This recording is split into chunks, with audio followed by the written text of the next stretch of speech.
Good evening, ladies and gentlemen. It's a great honor for me to be here today at the opening ceremony of our business bank. Let me first extend my warm welcome to all of you. Thank you so much for being here.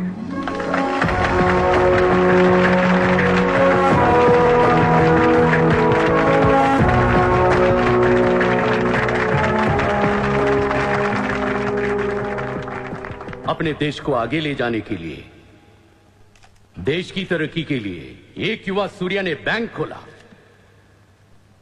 मैं तो कहता हूं ऐसा नौजवानों को politics में आना चाहिए, तभी तो हमारा देश तरक्की करेगा। मैं इसका बुलंद हौसलों को सलाम करता हूं। ఒకప్పుడు బ్యాంక్ రాబరీ చేసినవాడు ఇప్పుడు బ్యాంక్ పెట్టడం, దానికి నేను చీఫ్ గెస్ట్. బ్లాక్ మనీ దాచుకుంటానికేనా ఇది? అవును సార్, ఇండియాకి స్విస్ బ్యాంక్ లాంటిది సార్. వైట్తో పాటు బ్లాక్ మనీ కూడా దాచుకోవచ్చు. చాలా మందికి డబ్బు ఎక్కడ దాచుకోవాలో తెలియట్లేదు సార్, అందుకే పెట్టాను. అంతేకాదు మిస్టర్ సూర్య, ఈ రోజు ముంబై పోలీస్ అసోసియేషన్ కి 50 lakhs ఫండ్ ఇవ్వడం చాలా ఆనందంగా ఉంది. ఇలాంటి యువశక్తి మన దేశానికి ఫెంటాస్టిక్. పబ్లిక్ సొమ్ము తిరిగి మాకే ఫండ్ ఇస్తున్నావా? మీది మాది కాదు సార్, ఇండియాలో డబ్బు ఉంది, ఎవరికి చేతనైంది అది తీసుకోవటమే సార్. మంచితనానికి రోజులు కాదు సార్ ఇవి. మంచోడిని త్వరగా దేవుడు తీసుకెళ్ళిపోయాడు అంటారు. తీసుకెళ్ళిపోవడం కాదు సార్, ఇక్కడ ఉన్న వాళ్ళందరూ కలిపి పైకి పంపించేస్తారని. మీరు స్ట్రిక్ట్ ఆఫీసరే సార్, కానీ మీ డిపార్ట్మెంట్లో ఎంతమంది మిమ్మల్ని బూతులు తిట్టుకుంటారో తెలుసా సార్? పబ్లిక్ కూడా సార్, ఆఫీసర్లు స్ట్రిక్ట్గా ఉంటే నచ్చరు సార్, లూజ్గా ఉంటే నచ్చుతారు. టు బి ఫ్రాంక్ సూర్య, నిన్ను దగ్గర నుంచి చూస్తుంటే కోపం తగ్గిపోతుంది. ఒక్కొక్కసారి అనిపిస్తుంది నీలాంటోడు నా డిపార్ట్మెంట్లో ఎందుకు లేడా అని. నీలో ఉన్న కసి నేను ఎవరిలోనూ చూడలేదు. But your on the wrong track. No sir, I'm on the right track. Sir మీరు అబ్జర్వ్ చేశారో లేదో, లాస్ట్ 3 months నుంచి ఇండియాలో మర్డర్లు తగ్గిపోయాయి, కిడ్నాప్లు తగ్గిపోయాయి, క్రైమ్ రేట్ మొత్తం పడిపోయింది సార్. కావుంటే రికార్డ్స్ చెక్ చేసుకోండి సార్. ఆకలేస్తేనే ఎవరు నేరం చేస్తాడు సార్? నేరస్తులందరికీ శాలరీలు ఇచ్చి పెంచుతున్నాను సార్. మీ డిపార్ట్మెంట్లో కూడా శాలరీలు పెంచమన్నాను సార్, ఎవరికి సరిపోవట్లేదు. మీ శాలరీ మీకు సరిపోతుందా సార్? దేశం కోసం పనిచేసే పోలీసులకి శాలరీలు సరిపోవట్లేదు, దేశాన్ని దోచుకునే నాలాంటోళ్ళ దగ్గర వేల కోట్లు. కొంచెం కోఆపరేట్ చేయండి సార్, పెద్దోడిని కొట్టేద్దాం, పేదోడికి పెట్టేద్దాం. But one thing sir, I'm not interested in money, I'm interested in power.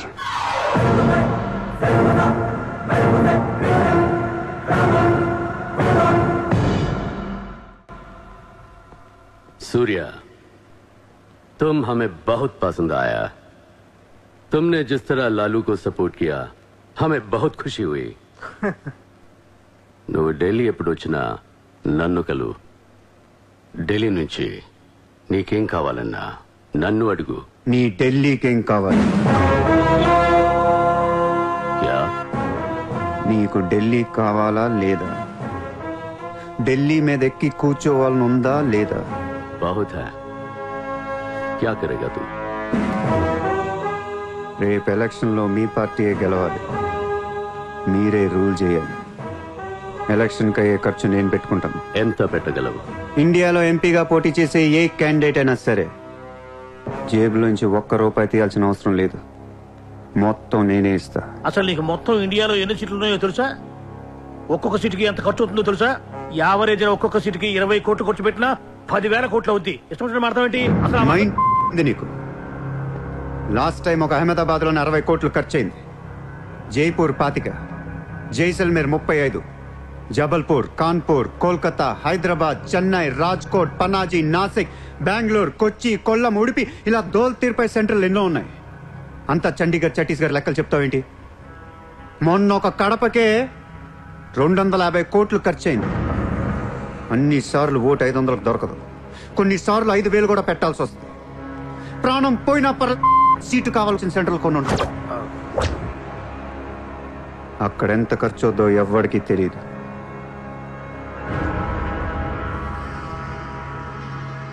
Sir party తరపున మీరు ఇచ్చేది ఎంత సార్?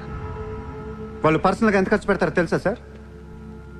ఎలక్షన్ ముందు 2 ఏళ్ల నుంచి జనాన్ని మేపటానికి ఇల్లు వాకిళ్ళు అమ్మేసుకుని ఉంటారు సార్. లాస్ట్ టైం ఎలక్షన్కి 25,000 కోట్లయింది.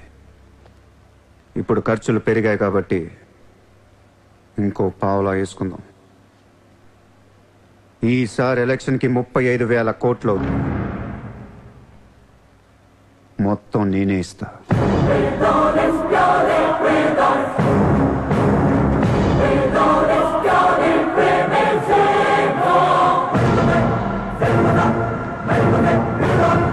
మీ ఇన్ఫ్లుయెన్స్ వాడి ఎలక్షన్ టైంలో నాకు 25 హెలికాప్టర్లు ఇప్పించండి. హెలికాప్టర్లు ఎందుకు?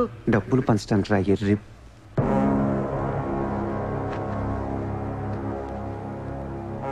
మీ హైకమాండ్తో మాట్లాడండి.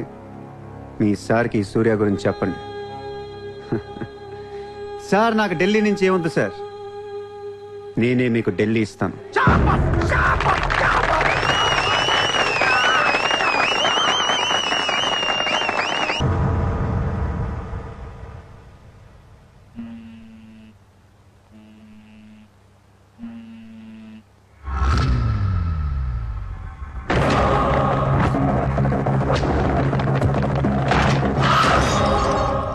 మీ నాన్న ఎక్కడ? మీ నాన్న ఎక్కడ? ఏం చేస్తున్నావు మా డాడీని?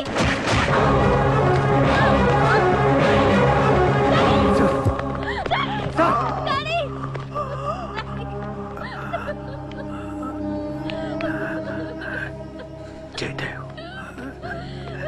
జయదేవ్, వదలొద్దు, వదలు.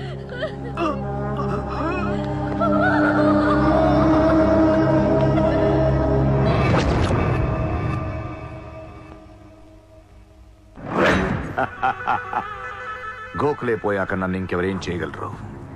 ఎలక్షన్కి ముందే ఆ సూర్యగాడిని వేసేస్తే ప్రశాంతంగా ప్రమాణ స్వీకారం చేసుకోవచ్చు. ఘనపులేటి జయదేవ్ భారతదేశపు 14వ ప్రధానమంత్రి, ప్రైమ్ మినిస్టర్ ఆఫ్ ఇండియా.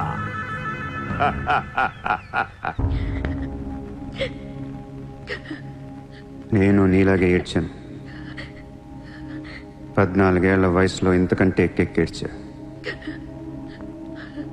అమ్మా నాన్న అమెరికాలో ఉండేవారు, నేను అక్కడే పుట్టా. మా నాన్న అక్కడ ఒక పెద్ద బిజినెస్ మ్యాన్. బిజినెస్లో సంపాదించిన డబ్బంతా పట్టుకొని పుట్టిన ఊరికి ఏదైనా చేద్దామని ఇక్కడికి వచ్చాం. అక్కడ మా నాన్న ఒక లోకల్ లీడర్ని కలిశాడు. వాడి పేరు జయదేవ్.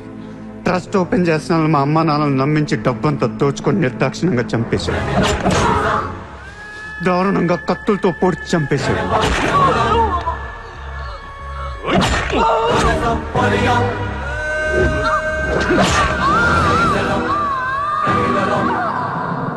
కాకి బట్టలేసుకున్న ప్రతి వాడి కాళ్ళు చేతులు పట్టుకొని బతిమాలను. ఎవ్వడు నన్ను పట్టించుకోలేదు.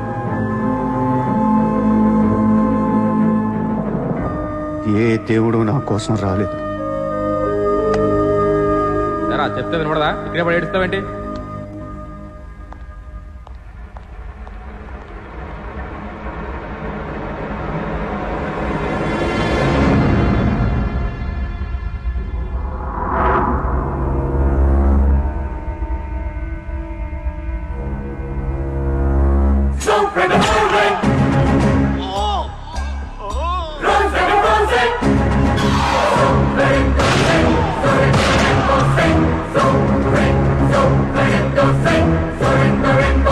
వీళ్ల కోసమా మా అమ్మా నాన్న అన్ని వదిలేసి వచ్చారా అనిపించింది.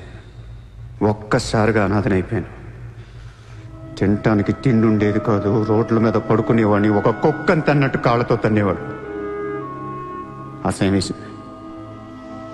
ఈ మనుషుల మీద, ఈ వ్యవస్థ మీద, ఈ దేశం మీద ఒంటరి వాడిని అయిపోయాను. 100 కోట్ల మంది ఒకవైపు, నేను ఒక్కనే ఒకవైపు అయిపోయాను. ఆ 100 కోట్ల మందితో ఆడుకోవాలనిపించింది. అందుకే ఇన్నాళ్ళు మనుషుల గురించి చదువుకున్నాను, స్వార్థం గురించి చదువుకున్నాను. ఇక నో మారల్స్, నో రూల్స్.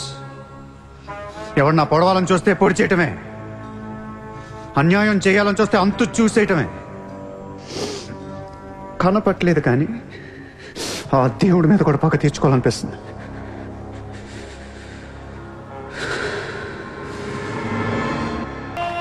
మీ క్యాండిడేట్ సెలక్షన్ నాకు అస్సలు నచ్చట్లేదు. ఆ రాయ్పూర్ క్యాండిడేట్ వేస్ట్ గాడు, ఆ మహబూబ్ నగర్ క్యాండిడేట్ సొల్లుగాడు. రాసుకో రాసుకో రాసుకో రాసుకో. బొకారో, అజ్మేర్, రాంచీ, పాట్నా, ఉడిపి, తేని ఈ క్యాండిడేట్స్ అందరిని మార్చాలి. కాస్త మంచోళ్ళని పెట్టండి. క్యారెక్టర్ లేని క్యాండిడేట్స్ మీద ఇన్ని కోట్లు ఎలా ఖర్చు పెడతాం?